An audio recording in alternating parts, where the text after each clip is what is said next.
Assalamualaikum warahmatullahi wabarakatuh. Alhamdulillah allazi arsala rasulahu bil huda wa dinil haq liyudhhirahu 'alad dini kulli walau karihal musyrikun.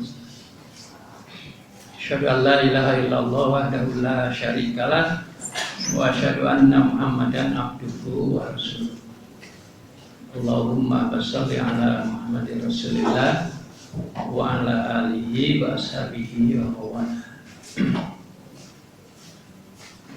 Dengan takdir Allah Subhanahu wa taala, malam ini saya berada di kampus Muallimin yang kalau menurut rencana saya malam ini sudah di UMS.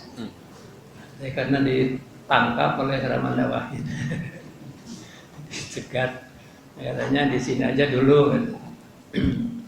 Nah, dengan izin Ramanda Sultan di Surakarta, saya diperkenankan malam ini ada di sini sampai dengan 21 ya, 29 insya Allah. Pertama kali saya menginjakkan kaki di Muallimin tahun 64. Waktu itu saya mengikuti kursus Gaya Melatih Pemuda Muhammadiyah. Yang kedua kali waktu Tanwir ke 1 Hizbul Wathan. Yang ketiga sekarang. Karena itu saya ucapkan terima kasih kepada pimpinan pengajian malam Selasa MS ya. Ya, PMS, ya, pengajian PMS, malam. ya, pengajian malam Selasa yang mempersilahkan saya hadir. Yang tentu saja saya tidak bermaksud menggurui ya. Tapi saya malah akan berguru di sini.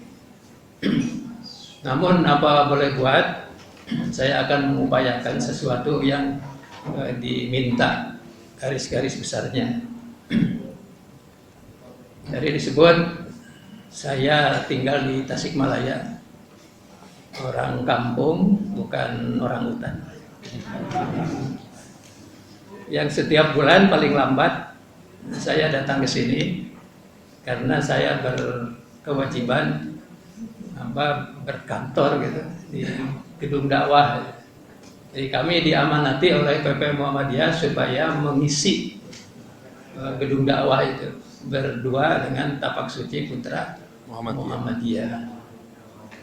Saya berkedudukan sebagai ketua umum untuk tahun yang terakhir ya. Nanti tahun Juli 2016 akan ada muktamar di Surakarta. Barangkali itu sekadar pembuka, perkenalan. Jadi saya kalau datang ke sini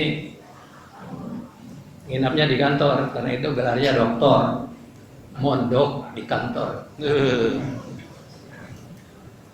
Ada 13 orang ya, rata-rata 7 orang yang nginap di situ. Ramanda Wahid itu memberi arahan pada saya, katanya tolong disampaikan alasan Muhammadiyah membangkitkan kembali Pandu Hizbul Wathan.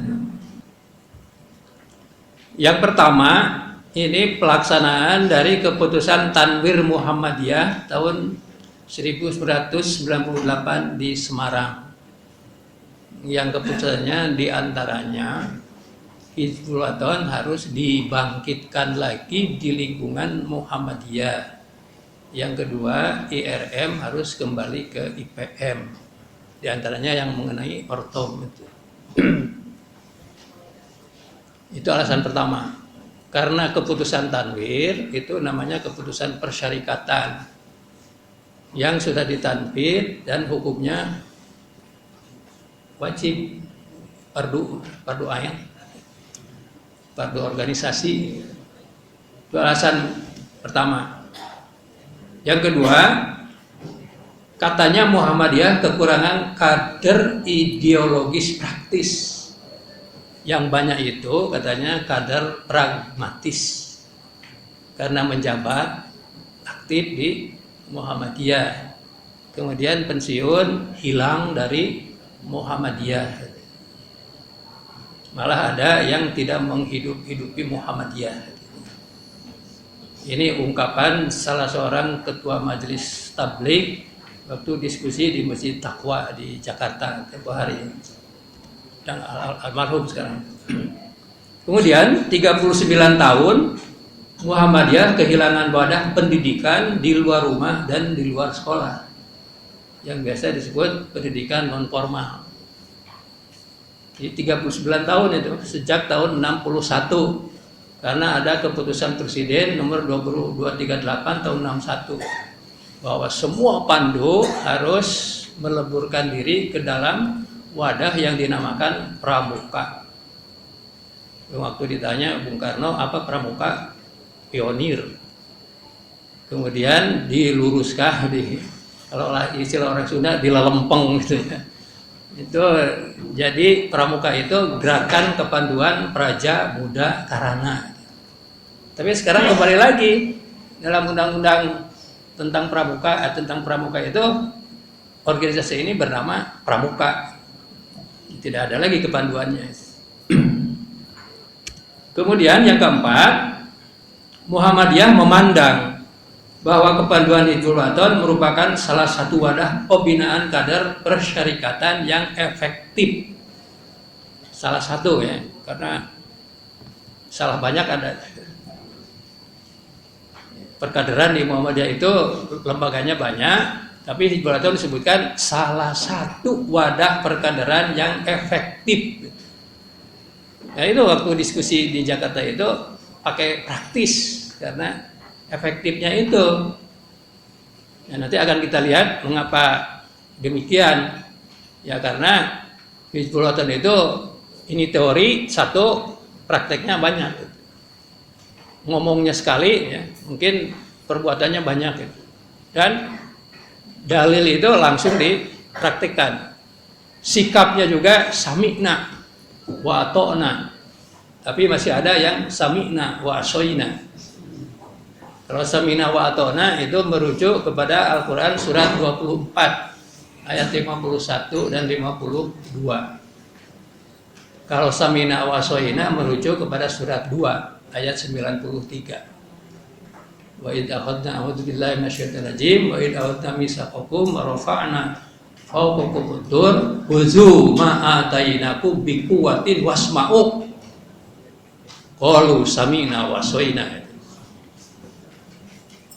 Tapi kalau Hizbul Waton diharapkan seperti firman Allah, maka lil mu'minina idza du'u ilallah wa rasulihi liyahkuma bainahum ayyaqulu sami'na wa ata'na wa ulaika humul muflihun. Begitu juga di dalam lagu Samsurya yang sering dikumandangkan, sami'na wa ata'na. Nah itu. Kemudian yang kelima, yang terakhir, Muhammadiyah memerlukan kepanduan Hizbul Waton untuk melaksanakan salah satu usahanya untuk mencapai maksud dan tujuan Muhammadiyah. Jadi ujungnya ke sana Hizbul Waton itu. Jadi akan melaksanakan salah satu usaha, tapi tujuannya sama dengan yang lain itu, yaitu untuk menegakkan, menjunjung tinggi agama Islam. Itu nanti akan tergambar, ya, karakteristik Hizbul Waton itu di dalam syair Mares Pandu Hizbul Waton, memegang amanahnya, menjunjung agama. Di antaranya mesti ingat bapak-bapak yang mengalami.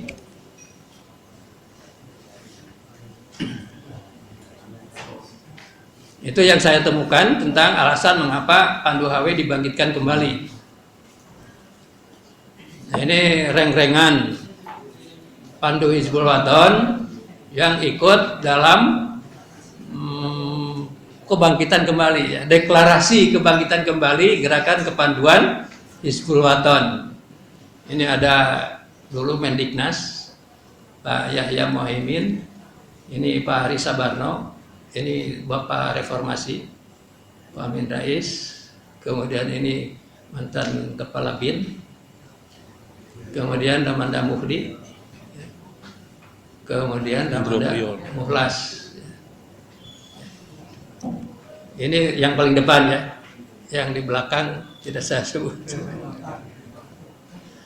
Ini waktu deklarasi tanggal 18 November tahun 1999 yang mendeklarasikan yaitu Ramanda Buya Safi'i Ma'arif. Ini karena waktunya visi misinya dilewat aja ya.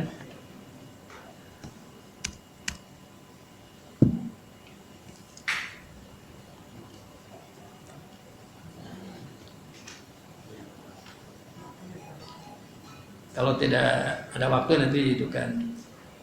Nah ini perkembangannya setelah dibangkitkan gerakan kepanduan Hizbul Wathon. Pertama, pembentukan kuartir wilayah di tiap provinsi itu sudah ada di 24 provinsi di Indonesia yang semuanya beralamat di kantor PWM.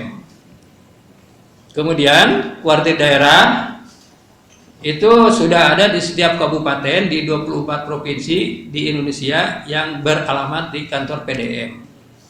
Kemudian sudah ada kuartir daerah Gerakan Kepanduan Hizbul Wathon di Papua Barat dan di Nusa Tenggara Barat, jadi tempatnya di Lombok. Di Papua Barat itu di apa namanya? Sekelubaya. Bukan di Sorong, di. Kemudian hampir semua sekolah Muhammadiyah sekarang sudah ada kepanduan Hizbul Wathon. Walaupun memang masih ada yang belum, tapi pada umumnya sudah ada yang dinamakan Kobilah di sekolah-sekolah itu. Kemudian beberapa perguruan tinggi Muhammadiyah juga sudah ada kepanduan Hizbul Wathon, termasuk perguruan tinggi Muhammadiyah yang tersohor di Yogyakarta, di UMY dan di UAD itu sudah ada.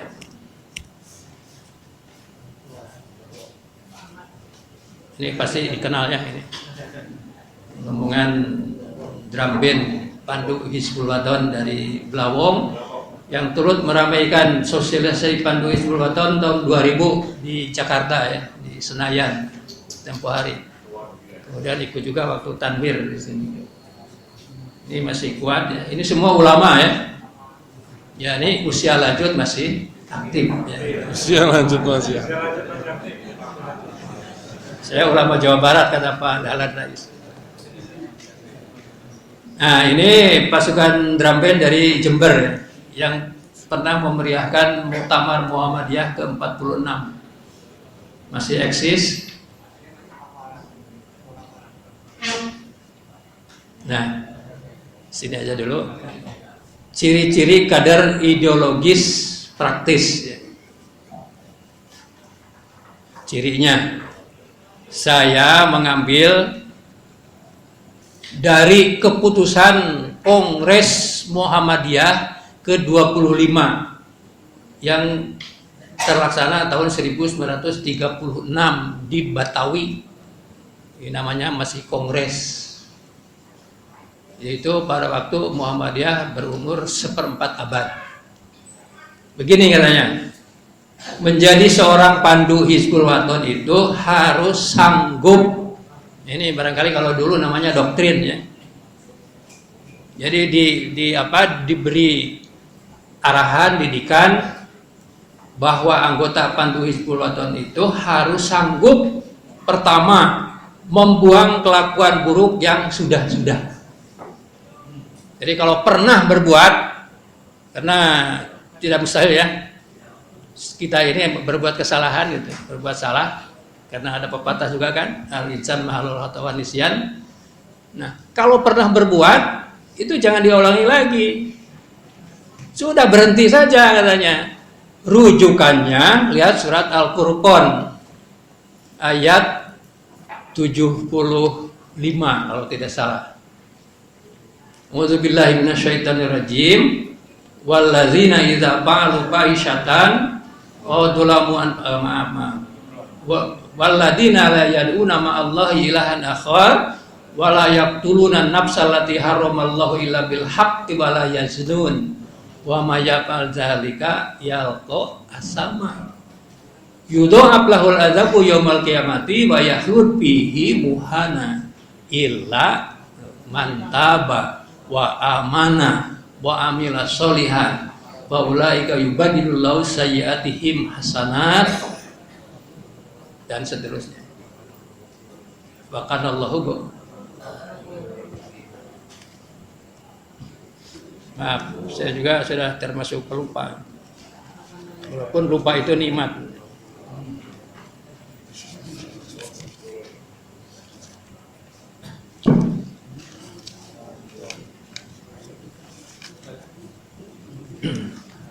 Ya, maaf, itu surat Al-Furqan 68 sampai dengan 70.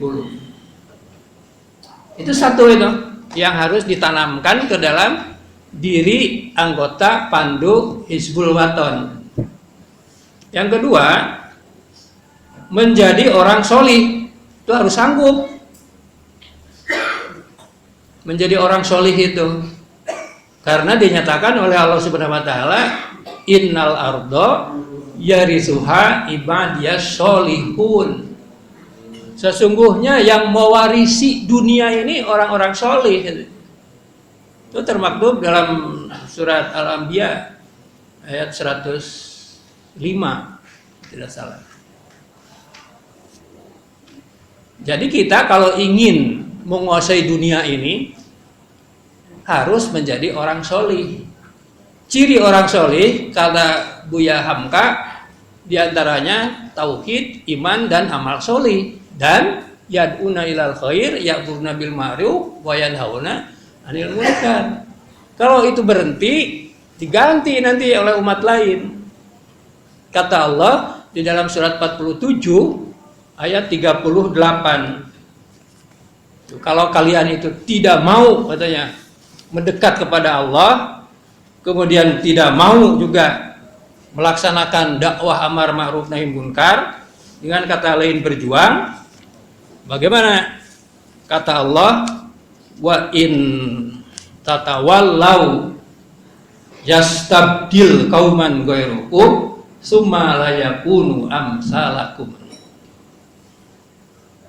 Jadi apabila kita berpaling, nanti akan diganti oleh umat lain. Kemudian kamu tidak akan menemukan yang seperti kamu, malah kamu seperti mereka. Lihat saja sekarang dalam kebudayaan, dalam kehidupan berdemokrasi dan sebagainya itu. Banyaklah yang meniru dari kebiasaan orang di luar Islam. Seperti tadi dikatakan oleh Pak Ketua Umum kita. Yang ketiga, kita harus sanggup menjadi orang muslim. Yang jadi orang soleh itu kita dapat melihat di dalam Al-Quran, kata Allah Subhanahu Wa Taala,